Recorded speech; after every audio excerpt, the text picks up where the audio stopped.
ಓಂ ಶ್ರೀ ಗುರು ಬಸವಲಿಂಗಾಯ ನಮಃ. ಧರ್ಮಗುರು ಬಸವ ತಂದೆಯ ಪಾದಕ್ಕೆ ವಂದಿಸಿ ಸದ್ಗುರುಗಳನ್ನು ಸ್ಮರಣೆ ಮಾಡಿಕೊಂಡು ವೇದಿಕೆ ಮೇಲಿರುವ ಎಲ್ಲ ಗುರು ಸ್ವರೂಪಿಗಳು, ಜಂಗಮ ಸ್ವರೂಪಿಗಳ ಎಲ್ಲರಿಗೂ ಶರಣು ಶರಣಾರ್ಥಿಗಳು. ಎಲ್ಲರೂ ಹೇಳ್ರಿ ಶರಣು ಶರಣಾರ್ಥಿ. ಇವತ್ತ ಭಾಳ ಒಂದು ಸಂತೋಷದ ದಿನ, ಇವತ್ತೊಂದು ಆನಂದದ ಕ್ಷಣ. ಈ ಆನಂದದ ಕ್ಷಣ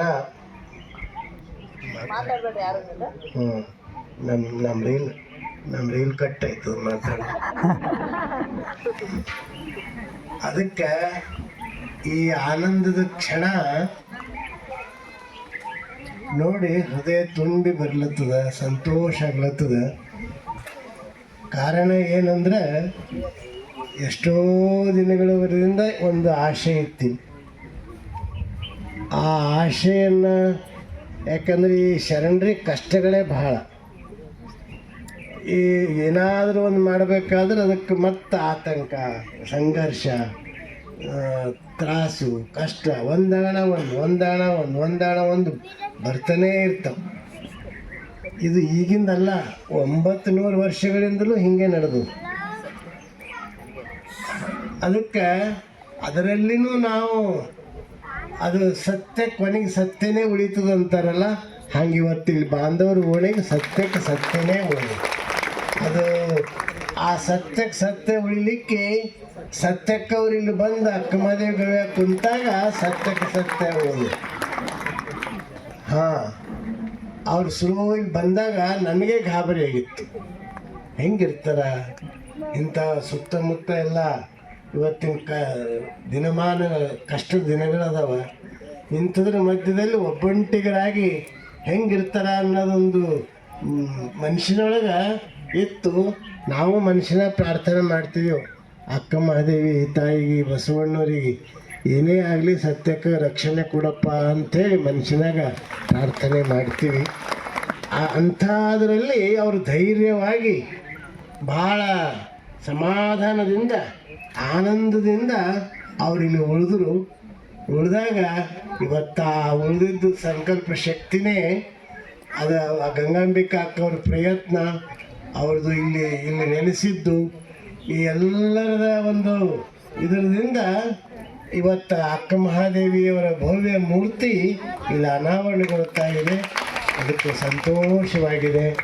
ಬಸವಣ್ಣವರು ಹೇಳಿದಂಗೆ ನಾ ಅವಾಗ ಹೇಳ್ತೀನಿ ವಚನ, ಎನ್ನ ಗಂಡ ಬರಬೇಕೆಂದು ಎನ್ನ ಅಂತರಂಗವೆಂಬ ಮನೆಯ ತೆರವು ಮಾಡಿ ಅಷ್ಟದಳವೆಂಬ ಊರಿಯೊಳಗೆ ನಿಜ ನಿವಾಸವೆಂಬ ಹಾಸುಗೆ ಹಾಸಿ ಧ್ಯಾನವೆಂಬ ಮೇಲುಕಟ್ಟೆಯಂ ಕಟ್ಟಿ ಜ್ಞಾನವೆಂಬ ದೀಪವ ಬೆಳಗಿ ಪಶ್ಚಿಮಾದ್ವಾರವೆಂಬ ಬಾಗಿಲ ತೆರೆದು ಕಂಗಳೇ ಪ್ರಾಣವಾಗಿ ಬರವ ಹಾರುತ್ತಿರ್ಪೆನಯ್ಯ.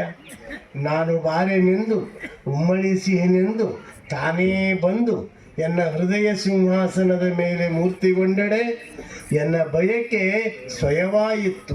ಹಿಂದೆ 12 ವರ್ಷದಲ್ಲಿದ್ದ ಚಿಂತೆ ಇಂದು ನಿಶ್ಚಿಂತೆಯಾಯಿತು.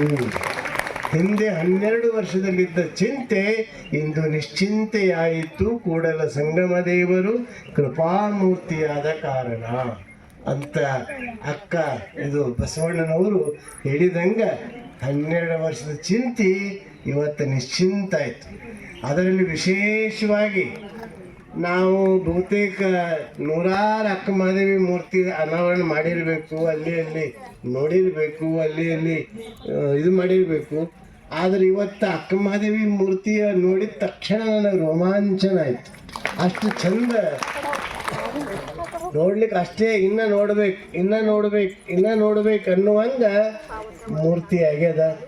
ಅದಕ್ಕೆ ಭಾಳ ಖುಷಿ. ನಾ ಅದಕ್ಕೆ ಕೇಳ್ದೆ, ಇದು ಮೂರ್ತಿ ಎಲ್ಲ ಕಡೆ ಇದು ಆರ್ಡ್ರ್ ಸಿಗ್ತದೆ ನೋಡ್ರಿ, ಮತ್ತು ನಮಗೂ ಅದು ಅಡ್ರೆಸ್ ಕೊಡ್ರಿ, ನಾವೊಂದು ಆರ್ಡ್ರ್ ಕೊಡ್ತೀವಿ, ಎಲ್ಲರೂ ಕೊಡ್ತೀವಿ ಅಂತ ನಾನು ಗಂಗಕ್ಕ ಅಕ್ಕವ್ರಿಗೆ ಹೇಳಿದೆ. ಅಂದರೆ ಇಂಥ ಭವ್ಯವಾದ ಮೂರ್ತಿ ಇವತ್ತು ಅಕ್ಕ ಮಹಾದೇವಿಯವರ ಗವಿಯಲ್ಲಿ ಅನಾವರಣಗೊಳ್ತಾ ಇರೋದು ಬಹಳ ಸಂತೋಷದ ಕ್ಷಣ. ಈಗ ಹೊಟ್ಟೆ ತುಂಬಿದ ಮೇಲೆ ಹೆಚ್ಚು ಹೇಳೋದೇನು ಅವಶ್ಯಕತೆ ಇಲ್ಲ, ನೀವು ಕೇಳೋದು ಅವಶ್ಯಕತೆ ಇಲ್ಲ. ಅದಕ್ಕೆ ಹೇಳ್ತಾರಲ್ಲ ಬಸವಣ್ಣವರೇ, ಕಣ್ಗಳು ತುಂಬಿದ ಬಳಿಕ ನೋಡಲಿಲ್ಲ, ಕಿವಿಗಳು ತುಂಬಿದ ಬಳಿಕ ಕೇಳಲಿಲ್ಲ, ಮನ ತುಂಬಿದ ಬಳಿಕ ನೆನೆಯಲಿಲ್ಲ, ಮಹಾಂತ ಕೂಡಲ ಸಂಗಮ ದೇವ ಅಂತ ಬಸವಣ್ಣವ್ರು ಹೇಳಿದಂಗೆ ಹಂಗೆಲ್ಲನೂ ಭಾಳ ಚಂದ ಆಗ್ಯದ. ಅಂಥ ವೀರ ವಿರಾಗಿಣಿ ಎಷ್ಟೇ ಕಷ್ಟ ನಷ್ಟ ನೋವು ನಲಿವು ಆವಾಗ ಏನೇನೋ ಇಲ್ಲಿ ಹುಯಿ ಅಂತ ಬರ್ತಿದ್ರು, ಏನೇನೋ ಆಯ್ತದೆಲ್ಲ. ಅದು ನಾವು ಏನು ಹೇಳೋದು ಬೇಡ ಕೇಳೋದು ಬೇಡ. ಆದರೆ ಈ ನಾಟಕಗಳು ನೋಡ್ತಿರಲ್ಲ, ಕೊನೆಗೆ ಎಷ್ಟೋ ಕಷ್ಟ ಬರ್ತಾವೆ, ಅದ್ರ ಹೆಂಗಾಯ್ತದ ಅಂದ್ರೆ ಸುಖಾಂತ್ಯದಲ್ಲಿ ಆಗ್ತದೆ. ಈ ಬಾಂಧವರ ಓಣಿ ಇದನ್ನು ಕೊನೆಗೆ ಸುಖಾಂತ್ಯದಲ್ಲಿ ಇವತ್ತು ಸಮಾರಂಭ ನಡೆದ ಭಾಳ ಒಂದು ಒಳ್ಳೆಯ ಸಮಾರಂಭ, ಐತಿಹಾಸಿಕ ಸಮಾರಂಭ, ಇದೊಂದು ಸಂತೋಷದ ಆನಂದದ ಸಮಾರಂಭ ಅಂತ ಈ ಸಂದರ್ಭದಲ್ಲಿ ಹೇಳ್ತಾ, ಅಂಥ ಅಕ್ಕ ಮಹಾದೇವಿಯವರ ಭವ್ಯವಾದ ಮೂರ್ತಿ, ಸುಂದರವಾದ ಮೂರ್ತಿ. ಯಾಕಂದರೆ ಇಲ್ಲೆಲ್ಲ ಅಕ್ಕ ಮಹಾದೇವಿಯವರು 770 ಶರಣರು ಮೊದಲು ಎಲ್ಲಿ ಬಂದರು? ಇದೇ ಸ್ಥಳದಲ್ಲಿ ಬಂದರು. ಎಲ್ಲರೂ ಇದೇ ಸ್ಥಳದಲ್ಲಿ ಬಂದು ಇಲ್ಲೇ ಲಿಂಗ ಪೂಜಾ ಮಾಡಿ ವಿಶ್ರಾಂತಿ ತಗೊಂಡು ಆಮೇಲೆ ಬಸವ ಕಲ್ಯಾಣದಾಗ ಪ್ರವೇಶ ಮಾಡ್ತಿದ್ರು. ಪ್ರತಿಯೊಬ್ಬರು ಬರೋದು ಇಲ್ಲೇ. ಯಾಕಂದರೆ ಈ ಗಿಡ ಮರಗಳು ಇನ್ನು ಈಗೆಲ್ಲ ಹೋಗಿರಬೇಕು, ಅವಾಗಂತೂ ಇದಕ್ಕೂ ಹೆಚ್ಚಿನ ಗಿಡ ಮರಗಳು ಇದ್ದಿರಬೇಕು. ಅಂಥ ಅಕ್ಕ ಶರಣರು ಎಲ್ಲರೂ ಬಂದು ಇಲ್ಲಿ ವಿಶ್ರಾಂತಿ ತಗೊಂಡು ಹೋಗಿರುವಂಥ ಸ್ಥಳ. ಅದಕ್ಕೆ ಇಲ್ಲೆಲ್ಲ ಶರಣರು ಪಾದಸ್ಪರ್ಶ ಮಾಡಿರುವಂಥ ಸ್ಥಳ.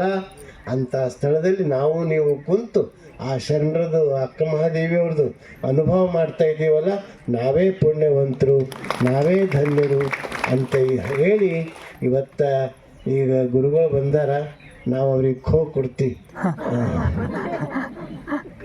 ನಮ್ಗೆ ಅವ್ರಿಗೆ ಕೊಟ್ಟು ನಾವು ಹೋಗ್ತೀವಿ, ಮತ್ತೆ ಬರ್ತೀವಿ. ಮತ್ತೆ ಹೋಗ್ತೀವಿ ಅಂದ್ರೆ ಆ ಕಡೆ ಹೋಗಲ್ಲ ನೀವು. ಅದು ಹಾಂ, ಮತ್ತು ನಾಳೆ ಎಲ್ಲ ಬರ್ತೀವಿ. ಅದಕ್ಕೆ ಬಂಧುಗಳೇ, ನೀವೆಲ್ಲ ಶಾಂತವಾಗಿ, ಇನ್ನೂ ಅನೇಕ ಪರಮ ಪೂಜ್ಯರು ಮಹಾಂತ ಸ್ವಾಮಿಗಳು ಒಂದು ವಾರ ಇಲ್ಲಿ ಅಕ್ಕ ಮಹಾದೇವಿ ಪ್ರವಚನವನ್ನು ಭಾಳ ಸುಂದರವಾಗಿ ಅವರು ನಿಮಗೆಲ್ಲ ತಿಳಿಸಿದ್ದಾರೆ. ನೀವು ನಿತ್ಯ ಎಲ್ಲ ಕೇಳಿ ಆನಂದ ಪಟ್ಟಿರಿ. ಆನಂತರ ಇವತ್ತು ಇನ್ನೂ ಅನೇಕೆಲ್ಲ ಪೂಜ್ಯರು 4 ನುಡಿಗಳನ್ನು ನಿಮಗೆಲ್ಲ ಹೇಳೋರದಾರ. ಇವತ್ತು ಸಿದ್ಧಬಸವ ಸ್ವಾಮೀಜಿಯವರು ಬಂದಿದ್ದಾರೆ. ಅವರು ಶೂನ್ಯ ಸಂಪಾದನೆ ಮಠ, ಶೂನ್ಯ ಸಂಪಾದನೆ ಹುಣಸೆಕೊಳ್ಳಿ ಮಠ, ಯಮಕನ ಮರಡಿ, ಬೆಳಗಾವಿ ಜಿಲ್ಲೆ. ಅವರು ನಿನ್ನೆ ಪ್ರವಚನ ಪ್ರಾರಂಭ ಆಗ್ಯದ ಬಾಲ್ಕಿದಾಗ. ಭಾಳ ನಮಗೆ ಸಮಾಧಾನ ಆಯಿತು. ಭಾಳ ಚಂದ ಪ್ರವಚನ ಮಾಡ್ತಾರೆ. ಅವರೊಂದು ವಾಣಿ, ಅವ್ರದ್ದೊಂದು ಶಕ್ತಿ, ಅವರೊಂದು ಇದು ನಿನ್ನೊಂದು ಉದಾಹರಣೆ ಹೇಳಿದ್ರು, ಭಾಳ ಚಂದ ಹೇಳಿದ್ರು. ಒಂದು ಸರಿ ದುಕಾನಿನ ಇತ್ತಂತ ಅಂಗಡಿ, ಒಂದು ಹನಿ ಚಿಡಿದು ಕಪ್ಪಿ ಬೈದಾಗ ಬಿತ್ತಂತ. ಅವ್ರ ಬೈದಕ್ಕೆ ಕೇಳಬೇಕು, ಇನ್ನೊಂದು ಚಂದ ನಂಗೆ ಸರಿಯಾಗಿ ಹೇಳಕ್ಕೆ ಬರಲಿಕ್ಕಿಲ್ಲ. ಅದು ಕಪ್ಪಿ ಬೈದಾಗ ಬಿತ್ತಂತ. ಕಪ್ಪಿ ಹರಡ್ಲತ್ತು, ಚಂದ ಹರಡ್ತಾ ಏನು ಮಾಡ್ತಂತ, ಎದರಿಂದ ಒಂದು ಆನೆ ಬಂತಂತ. ಆನೆ ಬಂದಿದ್ದ ಹರಡೋದು ನೋಡಿ ಆನೆ ಅಂತಂತ ಇದಕ್ಕೆ ಅಂಜಿ ಹಿಂಸರ್ದ ಅಂದ್ರೂ ನಂದೇ ಅಪಮಾನ. ಆಮೇಲೆ ಇದು ಇದು ಇದು ಮಾಡ್ದ ಅಂದ್ರೂ ಅದು ನಂದೇ ಅಪಮಾನ.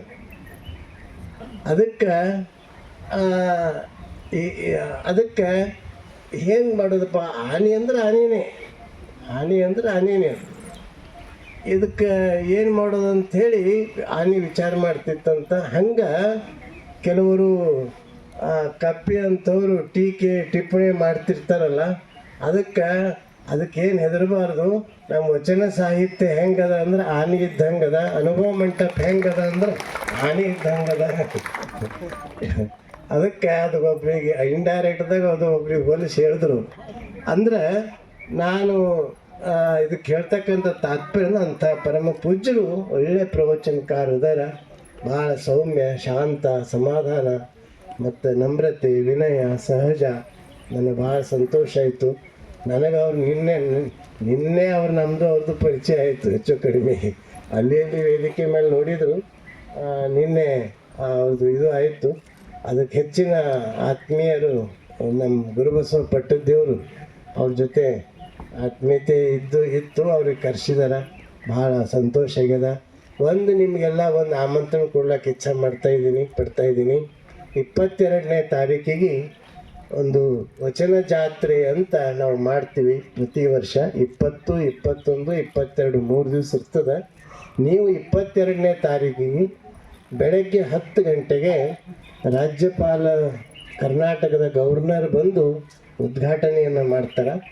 ಆ ಸಮಯಕ್ಕೆ ತಾವೆಲ್ಲ ಬರಬೇಕು ಅಂತ ನಿಮಗೆ ಆತ್ಮೀಯವಾದಂಥ ಆಮಂತ್ರಣವನ್ನು ಕೊಡ್ತಾ ಇದ್ದೀನಿ.